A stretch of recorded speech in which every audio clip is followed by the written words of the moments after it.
પત્ર એનાયત કરવામાં આવ્યા। પાલિકાના 59 કર્મચારીઓને નિમણૂક પત્ર એનાયત કરવામાં આવ્યા। આગામી સમયમાં હજુ પણ વધુ ભરતી બહાર પાડીને કાર્યવાહી કરવામાં આવશે। આવકનો સ્ત્રોત ઊભો કરવા માટે પાલિકા ગ્રીન ઈ બાદ હવે યલો અને બ્લુ બોન્ડ બહાર પાડશે।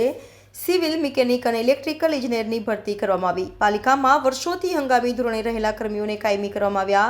સિવિલ 40, મિકેનિકલ 5 અને 4 ઇલેક્ટ્રિકલ ઇજનેરોની ભરતી કરાઈ।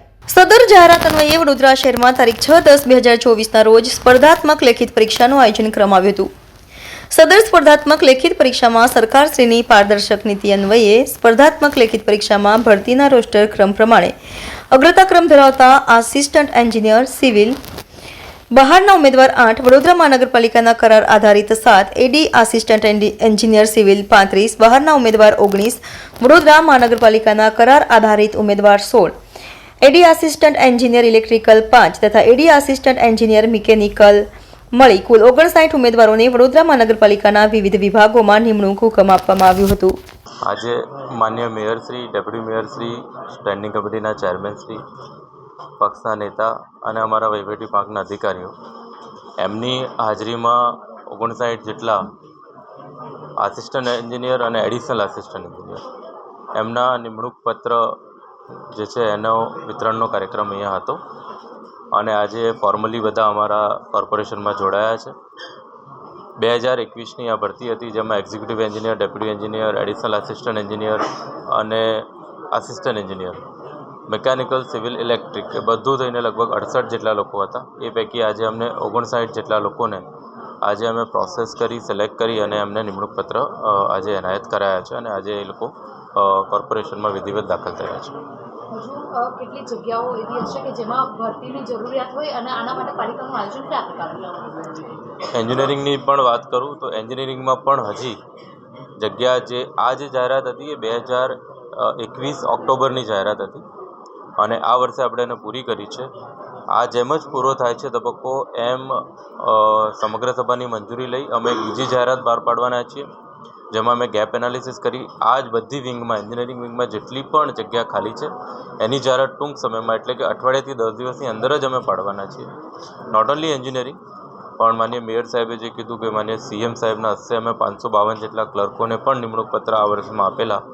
એ રીતે વહીવટની જેટલી પણ કેડર્સ છે જ્યાં જ્યાં પણ અત્યારે જગ્યા ખૂટે છે એ બધાની ભરતીની પ્રક્રિયા હાથ ધરાઈ છે અને આપે જે એન્જિનિયરિંગનો પ્રશ્ન પૂછ્યો છે લગભગ અઠવાડિયાથી 10 દિવસની અંદર એની એક જાહેરાત બીજી બહાર પડશે અને એ પણ અમે ટૂંક સમયમાં એની પ્રોસેસ પાસ કરી અને નેક્સ્ટ 6 મંથમાં એની ભરતી થાય એ પ્રકારનું અમારું આયોજન છે। એ જે 1992ની ભરતી છે અને એ એક લિટિગેશન થયેલું છે એમાં જેમાં લેબર કોર્ટનો હુકમ છે જે લેબર કોર્ટના હુકમની સામે હાઈકોર્ટમાં સ્ટે છે એટલે કમ્પ્લીટલી એ જ્યુડિશિયલ મેટર છે। અત્યારે એ જે જ્યુડિશિયલ મેટર છે તેમાં સ્ટે છે એટલે અત્યારે અમે એમાં કંઈ કરી શકતા નથી પણ તેમ છતાં એમના લોકો જેમની રજૂઆત છે એમને પણ અમે સાંભળ્યા છે।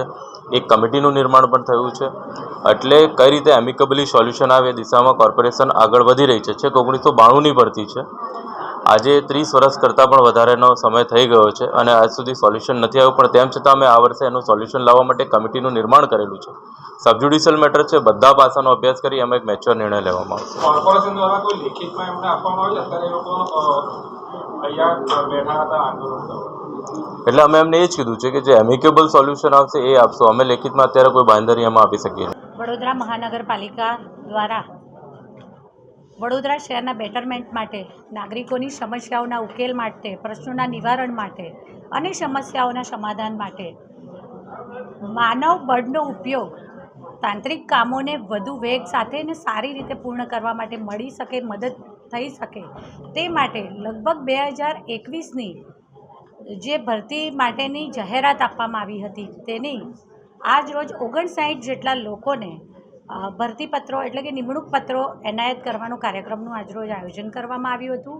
લગભગ 59 જેટલા લોકોને આજે નિમણૂક પત્ર મળ્યા છે જેમાં કોર્પોરેશનમાં કામ કરતા પરંતુ આ પરીક્ષા જે 6-10-2024ના રોજ લેવામાં આવી હતી તે પરીક્ષા આપી અને તેમને 23 જેટલા જેમણે વડોદરા મહાનગરપાલિકામાં કામ કર્યાનો અનુભવ પણ છે તો સાથે 36 જેટલા નવા જે લોકોએ આ સ્પર્ધાત્મક પરીક્ષા આપી હતી અને સરકારશ્રીની આ પારદર્શક જે નીતિ છે તેના દ્વારા એ લોકો ઉત્તીર્ણ થઈ અને આજે આ નોકરી પ્રાપ્ત કરી છે. વડોદરા મહાનગરપાલિકાના સેવા સદનમાં પોતાની સેવાઓ આપવા માટે એ લોકો આજથી નિમણૂક પત્ર મેળવેલ છે. તે સૌને હું ખૂબ અભિનંદન પાઠવું છું.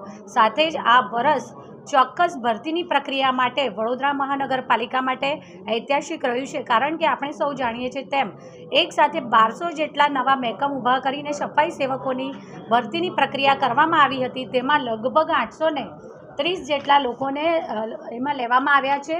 તો સાથે 552 જેટલા ક્લાર્કની ભરતી આદરણીય મુખ્યમંત્રી શ્રી ભૂપેન્દ્રભાઈ પટેલજીના હસ્તે નિમણૂક પત્ર એનાયત કરીને કરવામાં આવી હતી. તો આજે 59 એટલે લગભગ બધા મળીને કુલ લગભગ 1720 જેટલા લોકો વડોદરા મહાનગરપાલિકામાં પોતાની અમૂલ્ય સેવાઓ આપવા જોડાશે. હું આ સૌને ખૂબ અભિનંદન પાઠવું છું અને વડોદરા મહાનગરપાલિકામાં આગામી સમયમાં પણ જ્યાં જરૂર લાગશે ત્યાં જે પણ ભરતી કરવાની થતી હશે તે પણ આગળ એ પ્રમાણે ઇમ્પ્લિમેન્ટ કરવામાં આવશે. મેં કહ્યું તેમ અંજલિબેન કે જે રીતે વડોદરા મહાનગરપાલિકામાં ઐતિહાસિક ભરતીના વિષયમાં એક ઐતિહાસિક વર્ષ પુરવાર થયું છે, તો ચોક્કસ આગામી સમયમાં પણ અહીં બેઠેલી ટીમ અને અહીં ઉપસ્થિત નથી તે પણ જેટલા પણ લાગશે બધા જ સાથે મળી બેસી અને આ વિષયને હાથમાં લઈ અને ચોક્કસ કામગીરી કરવામાં આવશે. અને જ્યાં જે પણ ભરતીઓ કરવાની જરૂર જણાશે એ બધી જ આવી જ રીતે સરકારશ્રીની પારદર્શક નીતિને અનુસરતા આગળ પણ જરૂર પ્રમાણે બધી જ ભરતીઓની માટેની પ્રક્રિયા હાથમાં લેવામાં આવશે. મુખ્યમંત્રી અનેકવાર કહી ચૂક્યા છે, અમે એના સાક્ષી છે કે વડોદરા વાળા રૂપિયા લેવા આવો છો પણ કઈ આવક તો ઊભી કરો. તમે જે વાત કરી કે પ્લાનિંગ છે, કોઈ એક પ્લાનિંગ તો જણાવો કે આવક જે રીતે તમે કોર્પોરેશનમાં આદરણીય મુખ્યમંત્રી શ્રી અને આદરણીય પ્રધાનમંત્રી શ્રી દ્વારા પણ વડોદરા મહાનગરપાલિકા કોઈ પણ લોકલ સેલ્ફ ગવર્મેન્ટ હોય, આ લોકલ સેલ્ફ ગવર્મેન્ટને લોકોના વેરા થકી લોકોને સેવાઓ આપતા હોય છે. તો સાથે સાથે સરકારશ્રી દ્વારા પણ વિવિધ ગ્રાન્ટો થકી શહેરના વિકાસના કામગીરી કરવામાં આવતી હોય છે. તો સાથે સાથે વડોદરા મહાનગરપાલિકાએ સુએઝ ટ્રીટેડ વોટર દ્વારા પણ ઇન્કમ ઊભી કરી છે. તો ઈ બોન્ડ હોય, ગ્રીન બોન્ડ હોય કે આગામી ભવિષ્યમાં યલો બોન્ડ અને બ્લુ બોન્ડની દિશામાં પણ કામગીરી કરવામાં આવશે. અને સાથે સાથે વડોદરા મહાનગરપાલિકા સમગ્ર રાજ્યમાં અને સમગ્ર દેશમાં આદર્શ શહેર પુરવાર થાય એ માટે પણ પૂરેપૂરી પ્રતિબદ્ધતાથી ચૂંટાયેલી પાંખ અને વહીવટી પાંખ બધા સાથે મળી અને કામગીરી કરી રહ્યા છે. અને મને જણાવતા આનંદ થાય છે કે આપ સૌ મીડિયાના મિત્રો પણ વડોદરા મહાનગરપાલિકા દ્વારા કરાયેલી પ્રત્યેક ઉત્કૃષ્ટ કામગીરીના આપ સૌ સાક્ષી રહ્યા છો. તો વડોદરા શહેરને પણ આપ સૌએ જ સાક્ષી બનાવ્યું છે. પછી તે સારા વિકાસના કામોની ગતિને તેજ આપતી વખતના કામોનો સમય હોય, નવા ખાતમુહૂર્ત હોય, શુભારંભ હોય, લોકાર્પણ હોય કે પછી કોરોના જેવી મહામારી હોય કે પછી પૂર જેવી પરિસ્થિતિનું નિર્માણ થયું હોય, ત્યારે આ બધા કપરા સંજોગોમાં પણ આપ સૌ મીડિયા ભાઈઓએ પણ ખભે ખભો મિલાવી અને વડોદરા મહાનગરપાલિકાને પોતાની ઉત્કૃષ્ટ સેવાઓ આપવા વખતે ખૂબ મદદ કરી છે. અને આગળ પણ આપ સૌનો સાથ આવો અકબંધ રહેશે જેવો મને પણ વિશ્વાસ છે.